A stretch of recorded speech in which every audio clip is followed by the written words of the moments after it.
ó Yausha, ó Yau, ó Yausha, ó Yau, ó Yausha, ó Yau. Assim seja feita a vontade do Papai Yausha. Este é um resumo da reunião do dia 7/11 de 2021, domingo. A palavra da lei é uma representação da vontade de Yau, para que possamos entender a vontade de Yau e entender qual é o plano de Yau para nossas vidas. E quando o Papai Yausha veio, ele tinha a escritura, que orientava e mostrava quem ele era, porque ele veio sem memória. E a escritura falava com ele e mostrava a ele que ele era aquele que estava predito que viria. E assim também para nós hoje, porque somente essa verdade está vindo para nós agora, no final dos tempos. Porque a escritura estão todas em códigos e esses códigos estão sendo revelados para nós através do intérprete, o anjo mensageiro de Filadélfia.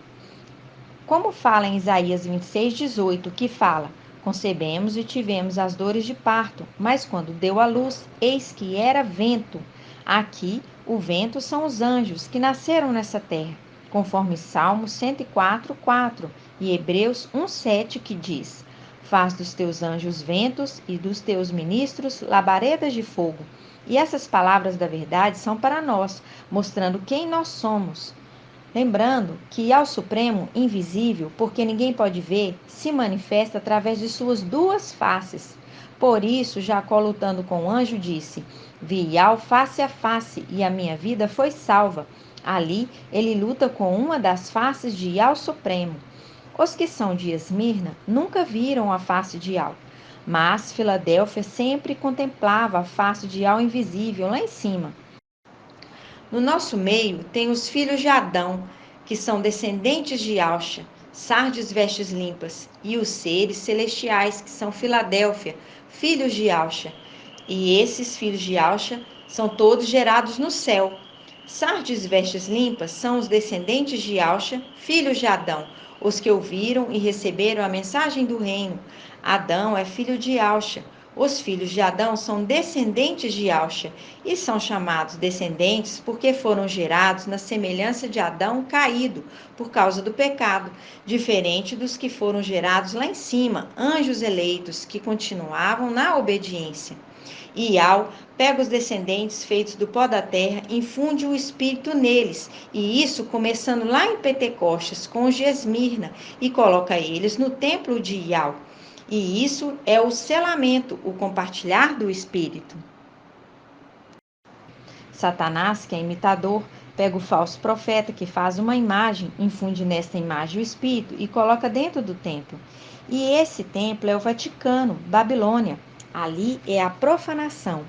Essa imagem não será colocada em Alxalã, muito menos no templo onde nós iremos edificar, mas será colocada em Roma. Lembrando que Jeremias 52:15, Nabuzardã, chefe da guarda do rei da Babilônia, é a representação do antimachia. É ele que entra no templo, onde diz: as águas da morte me cercaram, do Salmo 18. É o momento que o antimachia entra no templo com seus generais e desafiou Micaial e Alxa, que estava no templo com as vestes sacerdotais. E ali ele não podia guerrear, porque ali é um lugar sagrado. Ele foi pego de surpresa, por traição, porque ali é casa de oração. Por isso que em Isaías 63:18 diz: por um pouco de tempo teu povo santo possuiu sua herança. Então nossos inimigos pisaram o teu santuário. É aquele momento. Nabuzardante, Machia, chefe da guarda do rei da Babilônia, Lúcifer, Satanás. Lá mostra que Nabuzardã deportou o resto do povo que tinha ficado na cidade, os desertores que tinham passado ao rei da Babilônia, ou seja, os traidores, foram deportados para a terra, lugar espaçoso. Mas a primeira parte que foi enviada para a terra foi Iau forte e valente que enviou, como livramento. Os arrebatou, fazendo eles, Micael e Alxa, sua prole e sua descendência, nascerem na terra. E quando fala que Nabuzardã deixou ficar uma parte dos pobres da terra, como vinhateiros e lavradores, é uma representação daqueles que ficaram lá em cima.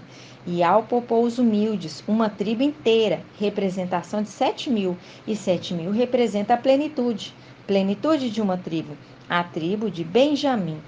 Uma representação de Gênesis 42. Jacó envia os filhos para o Egito para comprar trigo, mas quanto a Benjamim, Jacó não o enviou com os outros. E esses que ficaram lá em cima, uma tribo inteira, a tribo de Benjamim, estão no jardim do Éden, vinhateiros e os lavradores, que linka com Gênesis 2,15, que diz: Ial tomou o homem e o colocou no jardim do Éden para o cultivar e o guardar também os animais e o manto. E também estão lá para alimentar as duas testemunhas, e levam para eles o fruto de todas as árvores, menos da árvore do conhecimento do bem e do mal. E assim que são as coisas celestiais. Lembrando que quando o papai recebeu o nome de Ial, nunca mais ele foi referido como Yalcha, porque ele se tornou Ial, porque o aluno se tornou igual ao mestre. Lucas 6,40. Mas este nome não poderia ficar esquecido, então ele transfere esse nome para seu filho primogênito Micaial, que também foi o primeiro a invocar no céu. De todos os seres criados, ele foi o primeiro a invocar, porque Micaial é o aluno que se tornou igual ao mestre. Ele é a representação de Elias e Eliseu, porque ele recebe do papai o nome, o manto e a missão, e o encargo de sumo sacerdote para sempre, porque é o nome, Yalcha, é sumo sacerdote para sempre, segundo a ordem de Melquisedeque. Lembrando que quando voltarmos para casa, voltaremos para de lá nunca mais sair. Por isso que fala, ao vencedor será coluna no templo do meu Ial, e dali nunca mais sairá. Nos lugares celestiais, no templo, mas nossos inimigos estão lá, pisoteando o templo e respondendo orações fraudulosamente e perdoando dívidas. E as denominações hoje estão negociando, fazendo comércio com a ajuda do administrador infiel, trocando por dinheiro as bênçãos. E isso está na parábola de Lucas 16, do administrador infiel. E em Lucas 19:45 diz: E, entrando no templo, começou a expulsar os negociantes, dizendo-lhes: Está escrito: Minha casa será uma casa de oração. Vós, porém, fizestes dela um covil de ladrões. Aqueles que estão lá estão negociando. Faz um link com Isaías 63:18, que diz: Por pouco tempo teu povo santo possuiu sua herança. Então, nossos inimigos pisaram teu santuário, tomaram posse, recebendo as orações e respondendo-as no nome de Jesus e de Deus, perdoando dívidas, que fala na oração do Evangelho Anátema de Mateus, que fala, perdoai as dívidas. E sabendo o administrador infiel que pouco tempo lhe resta, ele fala, eu vou perdoar as dívidas para que quando eu for lançado na terra, lugar espaçoso, eles me tratem bem, preparando o lugar. E o próprio papai Yalcha elogia o administrador infiel pela prudência, porque ele está preparando o lugar para que quando ele for jogado nessa terra, ele seja recebido bem. E compara dizendo que os filhos da luz são menos prudentes. Lucas 16:8. Em Lucas 19:45, eles estavam fazendo comércio no templo, e isso é uma representação das coisas celestiais. E quando Micaial, que recebeu as vestes, o nome de Yalcha, vai voltar para o céu e vai expulsar aqueles que estão lá, vendedores, negociantes que estão lá dentro do templo. E vai exortá-los, dizendo: Está escrito, minha casa será casa de oração, e vós, porém, fizeste dela um covil de ladrões. É assim que as escrituras conversam, porque aquilo que papai Yalcha estava vivenciando era uma profecia para o final dos tempos.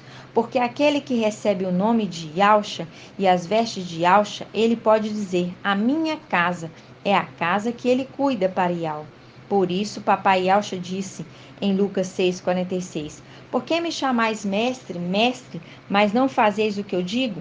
Se alguém vem a mim, executa as minhas palavras e as põe em prática, assemelha-se ao homem que, ao construir uma casa, cavou, aprofundou e lançou o alicerce sobre a rocha, que não há inundação que a derrube, porque é uma casa estável, que faz um link com 1 Samuel 2,35, que diz: farei surgir um sacerdote fiel, que procederá conforme o meu coração e o meu desejo, e esses são as primícias de Iau, os 144.000 primogênitos.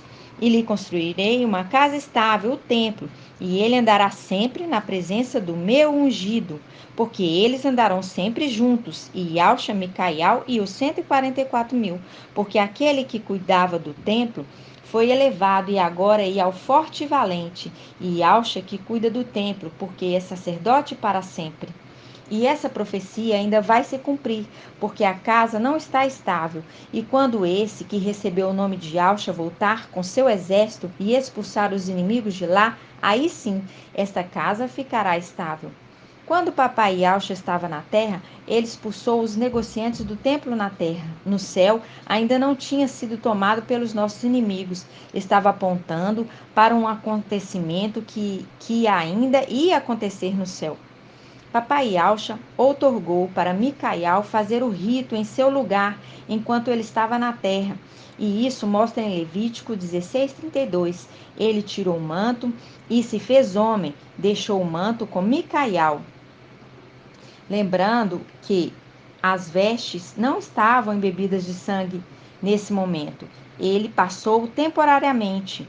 E depois que Papai Iau cumpriu a sua missão na terra, ele é ressuscitado, volta escoltado por Micaial e o exército, e é sobreexaltado, recebendo o nome de Iau forte e valente, e vai para junto de Iau soberano, na luz inacessível. E foi a primeira e única vez que Papai Iau pisou nessa terra, e ele veio homem. E quando ele volta, ele também sobreexalta seu filho, lhe dando o nome Iau, as vestes embebidas de sangue, a autoridade e a missão. E Micaial se torna Iau, o memorial. Ficando 2000 anos, com dois administradores, lembrando Sobna e Eliaquim de Isaías 22. Sobna, Lúcifer, Satanás, e Eliaquim, Micaial, um administrador infiel, causando dano, e o outro sempre tentando diminuir o dano, um fazendo injustiça e o outro amenizando o dano. Até que Iau disse para o administrador Sobna, Lúcifer: você não pode mais ser administrador. Presta conta de sua administração. Isaías 22. Foi tirado de Satanás e dado toda a administração para Micaial, e que se torne Iau, administrador fiel. Essa é a herança. E assim foi, até o momento que eles invadem o templo por inveja. Salmo 18. Afrontaram-me no dia da minha derrota. Ele foi pego de surpresa, traído pelos sentinelas do templo, permitindo que um querubim entrasse ali, sem permissão. Ele estava ali, no lugar santíssimo, no Santo dos Santos, num lugar que só o sumo sacerdote pode ficar, e ali não podia profanar o templo, não podia guerrear. A única coisa que ele podia fazer foi invocar, pediu a Iau o livramento. Aí veio o socorro dele, Salmo 18:7, agindo com todo amor e temor a Iau, para não profanar o templo. Iau fica irado com a atitude daquele querubim e foi ao socorro de Iau, Micaial, tirando ele das mãos do inimigo. Salmos 18:17. Isso mostra que ele se importou muito mais em não profanar o templo, diferentemente desse inimigo que profanam o templo de Iau, fazendo um comércio. Nesse momento, Iau tira a cavilha que estava em lugar alto, Isaías 22:23. Tira as vestes, o manto, e deixa com aqueles fiéis que ficaram no céu para guardar o manto, dando a ele o livramento, fazendo ele nascer em lugar espaçoso na terra, ele e sua prole e descendência. E esses são os segredos que estão sendo revelados a nós, e isso é maravilhoso. Gratidão, papai. Em Amós 5:21, 22 e 23, mostra que esses louvores dessa terra não estão sendo aceitos por Iau, e por isso não louvamos nessa terra, que diz: eu odeio, eu desprezo as vossas festas, e não gosto das vossas reuniões, porque se me ofereceis holocaustos, não me agradam as vossas oferendas, e não olho para o sacrifício dos vossos animais cevados. Afasta de mim o ruído de teus cantos, eu não posso ouvir o som de tuas harpas. E no versículo 18 diz: Ai daquele que deseja o dia ideal. Para que serve o dia ideal? Ele será trevas e não luz, porque o ministério de Filadélfia é noite, a lua e as estrelas, e lhe será tirado os que iluminam essa terra. E no 19 diz: como alguém que foge de um leão e um urso cai sobre ele, que linka com Eliseu e os rapazinhos. As duas ursas de 2 Reis 2:23. E no versículo 20 diz: não é o dia ideal trevas e não luz? Sim, ele é escuridão, sem claridade. A luz foi tirada da terra, porque nós estávamos no tempo de noite. Ministério de Filadélfia. E as únicas coisas que iluminam será tiradas, que é a representação da lua e as estrelas. E o dia ideal será de trevas, densas trevas, mostrando que essas reuniões e louvores dessa terra, Ial não recebe e não gosta, porque não está sendo para Ial, mas para o administrador infiel que está ali, nos lugares celestiais. Lembrando que estamos no tempo de trevas. Nunca se viu tantas trevas de povo desafeiçoado, inimigos de Ial, amigos dos prazeres dessa terra. Negam todo tipo de autoridade instituída por Ial. Os próprios Ialdins, que são falsos, negam as autoridades instituídas, porque são filhos rebeldes. E nessas trevas brilham mais a luz da lua e as estrelas, porque o céu já foi recolhido e está lá na luz inacessível. E hoje vemos nas Escrituras quem nós somos. Ela se revela por Ial Filho para aqueles que são de direito, não é para todo mundo, somente para aqueles que fazem parte das promessas. E ai daqueles que desejam o dia de Ial, pois é um povo de dura cerviz, que não se dobra à verdade, como antigamente, e é assim também nos dias de hoje. Por isso, diz, Ial jurou na sua ira, esse povo não entrarás no meu descanso. E essa palavra se cumpriu no caminho no deserto, e está se cumprindo nos dias de hoje, porque é assim que as escrituras conversam. Ouve, Israel, Ial é um nome, é único, e não existe outro nome além dele. Adorai a Ial com todo o teu coração, com todo o teu entendimento e toda a tua alma. E essas palavras que hoje te ordeno estará no teu coração, e tu as inculcarás a teus filhos, andando pelo caminho, assentando em tua mesa, ao deitar e ao levantar. Tu as escreverás nos umbrais de tuas portas e como um frontal entre teus olhos, remetendo ao entendimento na testa, o selo de Micaial nos filhos de Yauxa, porque é assim que as escrituras conversam. E esse foi mais um resumo de uma de nossas reuniões que acontece nas Casas dos Irmãos, em Belo Horizonte, Minas Gerais, Brasil. E assim seja feita a vontade do Papai Yauxa. Grato a Yauxa, grato a Ial, grato a Yauxa, grato a Ial, grato a Yauxa, grato a Ial. Assim seja feita a vontade do Papai Yauxa.